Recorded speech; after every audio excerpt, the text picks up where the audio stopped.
Mr. Virtual Vice President, Mr. Virtual Chief Justice, virtual members of the United States Congress, distinguished guests, and of course, my fellow Americans. You know, it seems a tradition, and it's actually kind of a noble one, to begin a president's vision for the future with a quote from a great American philosopher, and I wish to do exactly that. Because when he was asked about the state of America, comedian Louis C.K. replied, "Everything is amazing, and nobody's happy." Everything is amazing, and nobody's happy. Feels kind of right, doesn't it? Because on one hand, we have technological marvels like smartphones and iPads. We have huge flat-screen HD TVs and hundreds of channels of entertainment. We have rapid and astonishingly safe air travel to any point on the globe at very reasonable prices.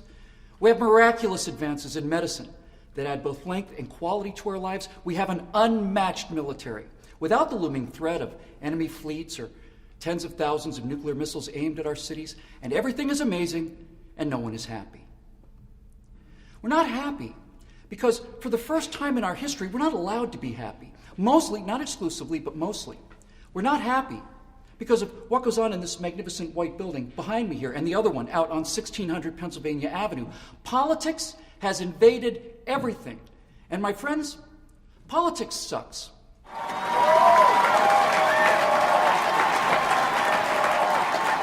We're not happy because everyone knows that the giant mushroom cloud of debt that hangs over this country will eventually destroy our economy and the world's economy. A government that cannot pass a budget, cannot keep to a budget, cannot stop spending, and which borrows almost half of the money it does spend is irresponsible, it's incompetent, and it's reckless.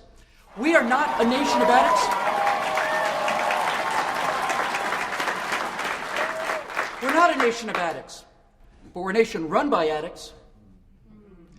We're not happy because we're told time and time again by the people here in Washington that we're not entitled to individual happiness. We're not happy because more and more every day, this magnificent experiment in the power of the individual is being remade yet again into another giant, collectivist, faceless, mindless, soulless state where the people of both parties, inside these buildings and in the bureaucracies that ring this beautiful capital, tell the rest of you of both parties what to do and how to live.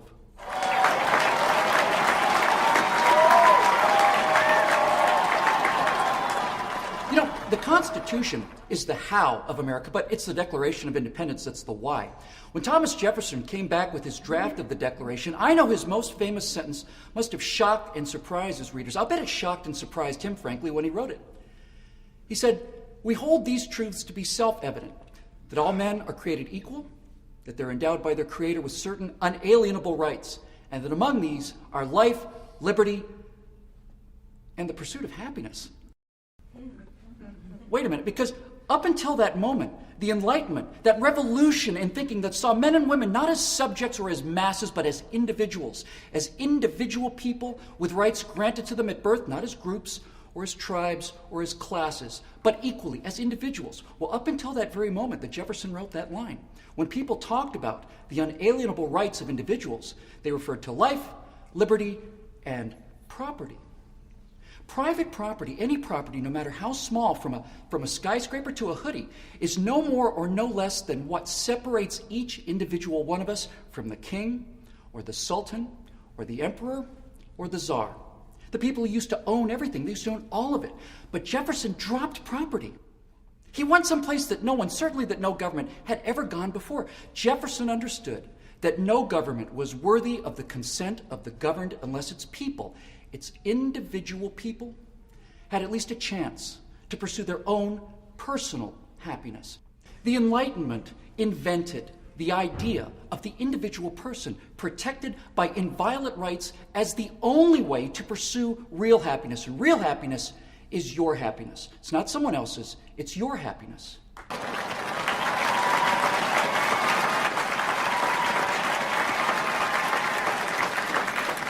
Our founders understood that there were three things that we needed as a society in order to pursue our own unique happiness. Now, the first thing that we need in order to be happy is freedom.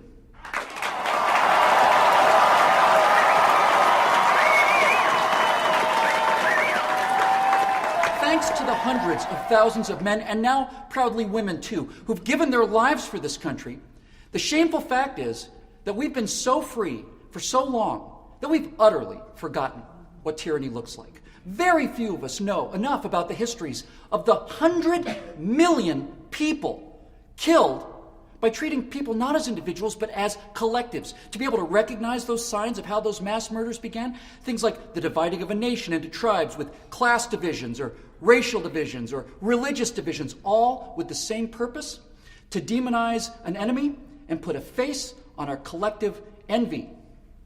History shows us that societies that value collectives over individuals end up murdering millions of their own people. Societies that value individuals over collectives don't.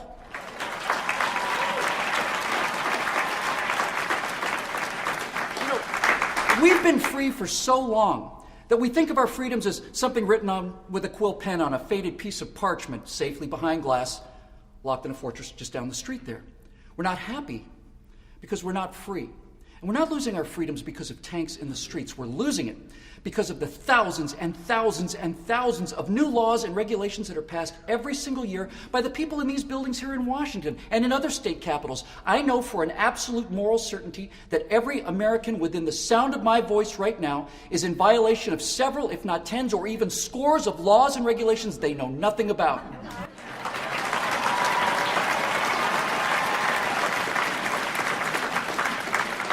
If everyone is breaking some law or another all the time, well, then we no longer have the rule of law. We have arbitrary enforcement, and this keeps us in a state of low-grade fear, and fearful people are not happy people. Now, some reasonable rules and regulations, of course, are important, and in fact, they're essential, but we will not be happy until we put this out of control, ridiculously invasive, and utterly insane regulation-generating train wreck back on its rails.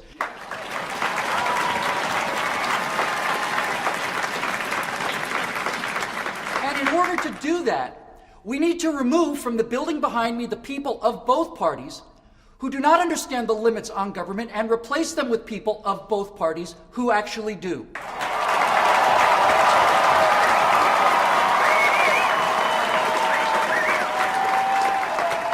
More and more and more little laws get made for the little people while the big people ignore with impunity the big laws. And when I say big laws, I mean laws like the First Amendment, the Second Amendment, the Fifth Amendment, the 10th Amendment. And that has got to stop, and it's got to stop now.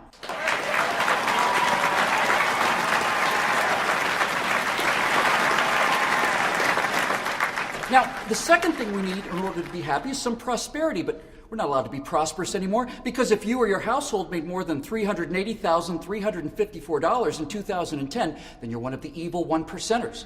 Now, of course, if you only made $380,353 or less, then you're all right, you're a good person, you're one of the 99%. If wealth is limited, if you can't make more of it, then let's just admit it, the collectivists are right.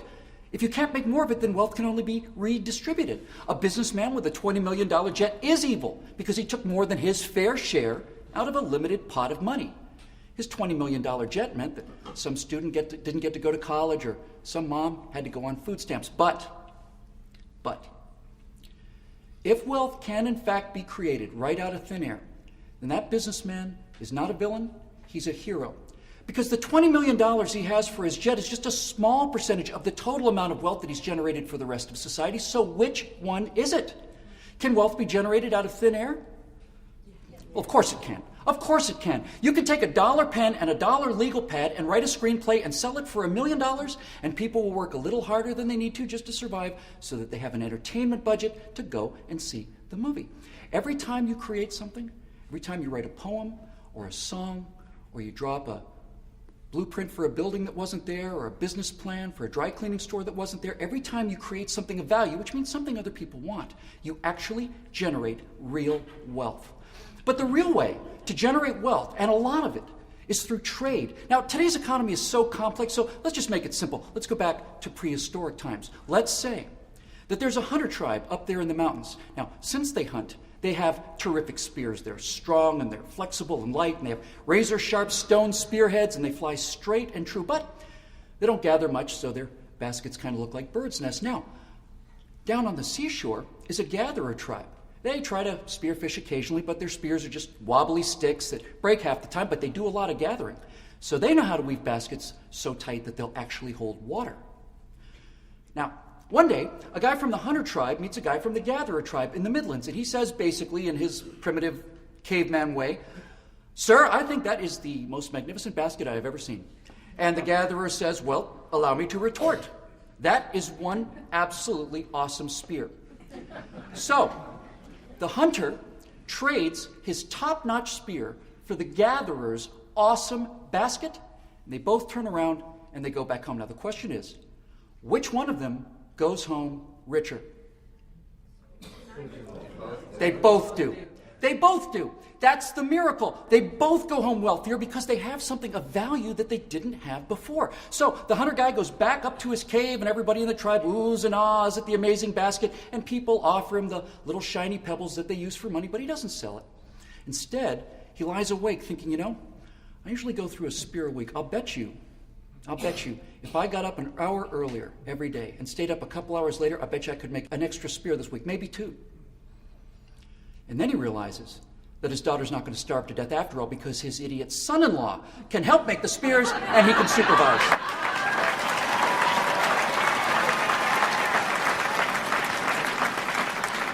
So this proto-genius then takes all of the extra spears and trades them for the extra baskets that the other hardworking gatherer genius has created. The new wealth is generated by the extra work that people do in order to get the extra reward. So, who loses here? Who loses? No one loses.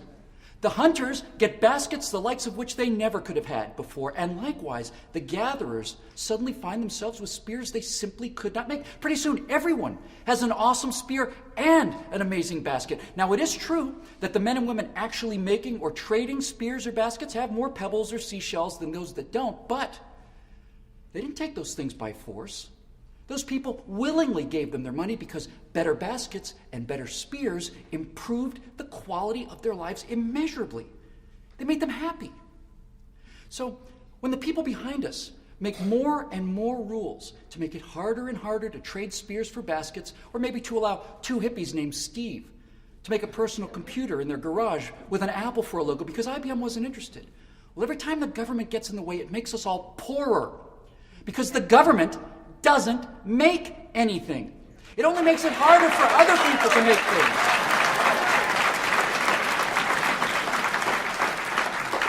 And if we want to be happy, it should be as easy as possible for us to make spears or buy baskets or make iPhones or sell apps for those iPhones. And you work hard doing those things. That's why they pay you. When all the income taxes and sales taxes and social security taxes and luxury taxes and estate taxes and gas taxes and utility taxes and property taxes and capital gains taxes and all the rest end up taking about half of your money, what they're really doing is taking about half of your happiness. The government should only do those very few things that only a government can do because you know how to spend your own money better than these people do.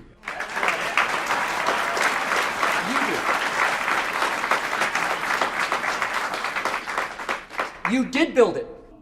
You did. You did build it. You did work there. You did make those. You did. Not them. You. That's your money. It's not theirs.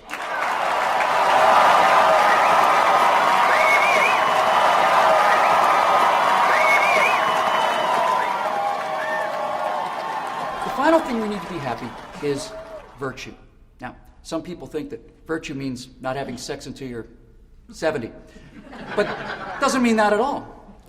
Being virtuous just means doing the right thing when you're supposed to. Honestly, my fellow Americans, being virtuous really just means don't be a jerk. It's just that simple. Don't cut in line. Don't cheat on tests. Live up to your obligations. Pay your bills. Don't hurt anyone. Don't take anyone else's stuff. And do what you promised to do. It's really just that simple.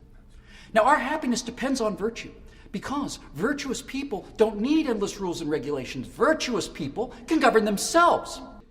People who cheat, people who steal or hurt other people, people who lack virtue, not only cannot govern themselves, they don't deserve to. They don't deserve freedom or the prosperity that comes from hard work. We cannot keep punishing the innocent for what the guilty do in this society and remain innocent.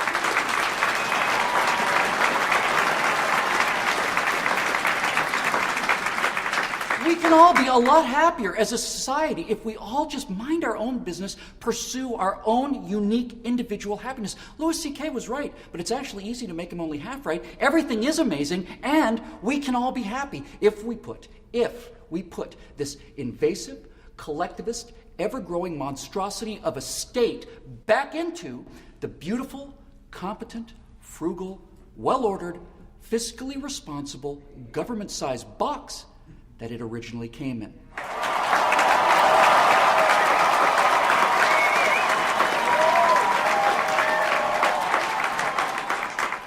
And finally, there's the ultimate collectivist lie that makes so many of us not only unhappy, but also full of lifelong frustration and rage and despair. And it has to be refuted at every turn. And that lie is that handouts are a source of strength rather than weakness, that things given to you for free are better than the things you have to work for. Well, here's a thought for you. There's only one kind of animal on the entire planet that does not have to spend every single day of its life working for its food. On the entire Earth, from microbes all the way up to blue whales, only one kind of animal has all of its needs provided for by others. And that one kind of animal is a captive animal. Captive lions don't have to hunt. They spend their entire lives sitting in a cage. Bears will sit in a park and eat human garbage instead of swimming in a stream eating salmon, because even though eating garbage is worse than eating salmon, it's far worse. It's also easier to eat garbage than it is to go catch salmon. But a lion in a cage is not really a lion. There's something missing from his eyes. That's right. We've utterly failed as a people. We have utterly, utterly failed millions and millions and millions of precious, irreplaceable, magnificent human beings by keeping them captive behind the loving and caring bars of government handouts.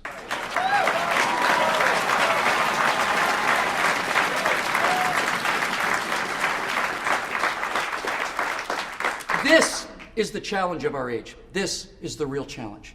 To teach captive lions to leap and to roar. To teach bears, actually to reteach bears, what it's like to walk away from garbage and eat the best food on the face of the earth. Because a free bear is a happy bear. And free people are happy people. Amen. It's going to be very hard for us to reteach that message. And we're not going to throw anybody out on the street in order to do it either. We're going to have to reintroduce ourselves to living free. That's going to be hard at first, but not for long. Because salmon is delicious. And garbage isn't. Each of us, one by one, can voluntarily find a way to do our individual part for some other individual. That's our choice, that's our challenge, and it's our gift. It's our privilege to set people free. And we're going to do it too. You just watch. Thank you very much. God bless you, and God bless the United States of America.